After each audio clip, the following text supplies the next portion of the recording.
I'm hearing rumors, John. Can you imagine the Oscar winner drama Dead Poets Society as a mass masala movie? Don't lie to me. But a Malayalam filmmaker Jithumadhavan has just done that with his 2024 movie Aavesham.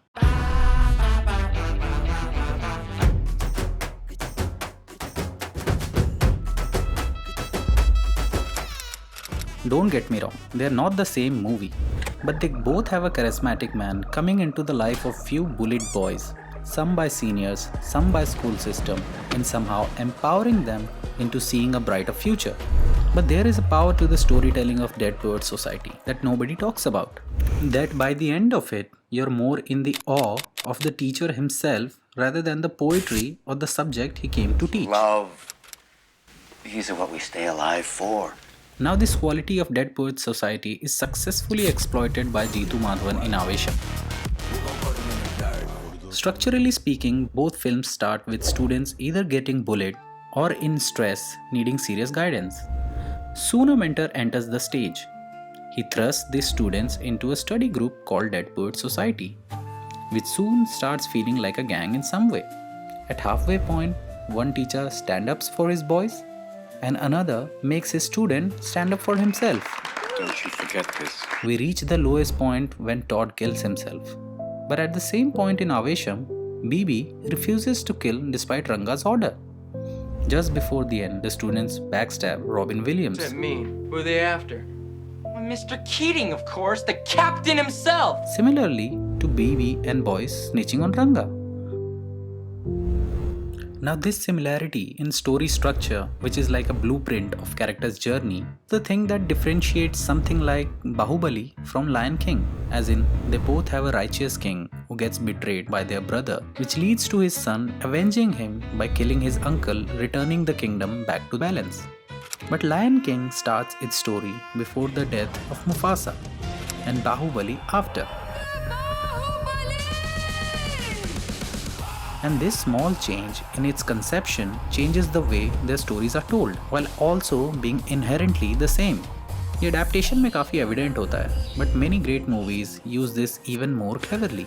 And I would even say Aavesham uses it even better than Bahubali. And let me tell you why I think that. Now Aavesham is not an exact copy of Dead Poets Society, but there are so many uncanny similarities. Like both storytellers use subversion masterfully. Like here, Williams' character is expected to be another authority figure trying to nail his thoughts on the students, but he does something unexpected.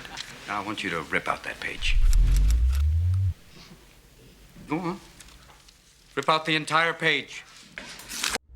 Similarly, the boys and the audience expect an action-packed backstory from gangster of Ranga's caliber. But we get this. അതായത് അണ്ണൻ പണ്ട് സ്കൂളിൽ പഠിക്കുന്ന സമയത്ത് ഒരു ബന്ധുവിൻ്റെ juice ഇടയിൽ അണ്ണനെയും കൊണ്ട് കോളേജിൽ ചേരാൻ പറ്റ പൈസ മുഴുവൻ എടുത്ത് ഒരു പൊട്ട ഷെയർ മാർക്കറ്റ് കമ്പനി കൊണ്ട് ഇൻവെസ്റ്റ് ചെയ്യിപ്പിച്ച് കമ്പനി 8 നിലയെ പൊട്ടി. അണ്ണന് പിന്നെ കോളേജ് ചേരാൻ പറ്റിയില്ല. പിന്നെ അണ്ണൻ കടയിൽ നിന്ന് അടിയോട്ടടി ജ്യൂസ്. കേട്ടിട്ടൊരു ഗ്യാങ്സ്റ്ററിന്റെ ഫ്ലാഷ് ബാക്ക് പോലും ഇല്ലല്ലോ. നീ മിണ്ടായിരുന്നു കഥ കേട്ടവർക്ക്. And he keeps using this technique to really make us think. Can a person like this exist? Someone mythically powerful yet vulnerable? Someone highly accomplished yet empathetic? എന്തൊരു തള്ളണത്. The gang the boys join after meeting him is quite like Todd and Neil joining Dead Poets Society. But being in means you gotta do something, not just say you're in. It's only after that they understand its consequences. Ranga's story about saving his juice shop, his property dispute with his brother, his mother passing before he could leave violence are used to make the same impression as robinwilliams' classes. And his gang does signify Dead Poets Society, as every gangster has a sob story on Ranga. Williams, just before the halfway mark, makes his students shout their inner feelings out loud for them to hear. Ranga too asks his boys to shout out the names of the person bothering them. Neil lying to his father occur around the same time in the story as Amban telling boys about his scars and the dead body under Ranga's house. Their payoff leads to lowest moment in both stories. The boys can't keep failing in exams, and the punishment is severe for breaking discipline. But only in their dreams can men be truly free.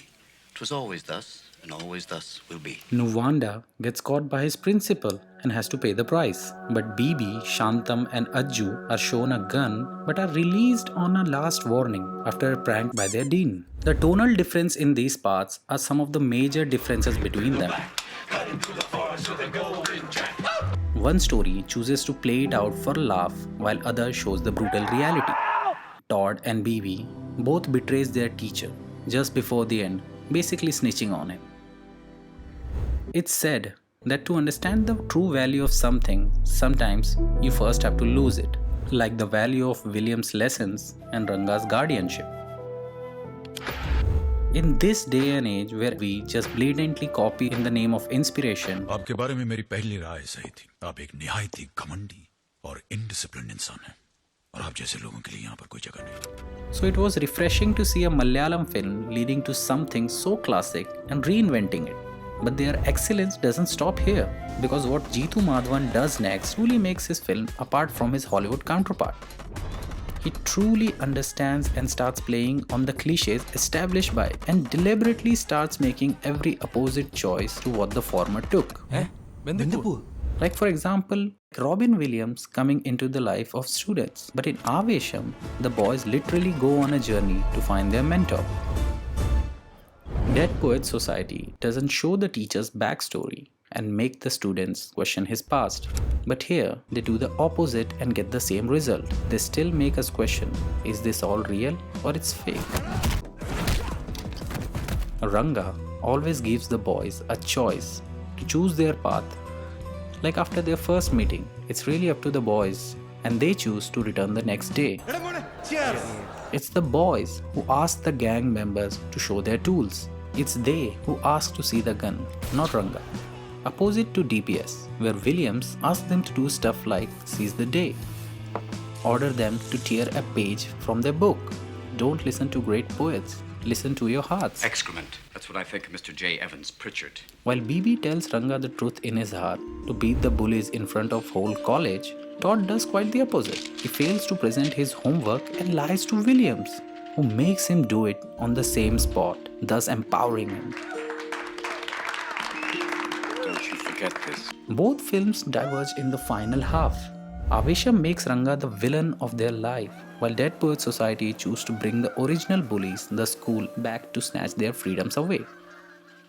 BB speaks up when he gets cornered in the final half in front of Ranga's ex-mob boss, where he could get killed, whereas Neil gets cornered by his father, but he shuts up, knowing the words cannot penetrate what eyes cannot see. Towards the end, Todd doesn't want to hurt Williams. He feels ashamed, whereas in Aavesham, BB really wants to hurt Ranga.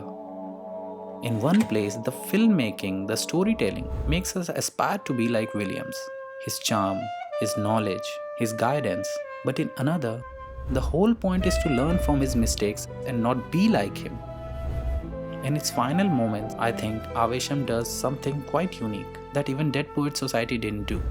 It not only transforms the students, but actually the teacher too, proving that whatever we have heard till this time was in fact the truth. If you like this video and want more like this, please like and subscribe the channel. Thank you.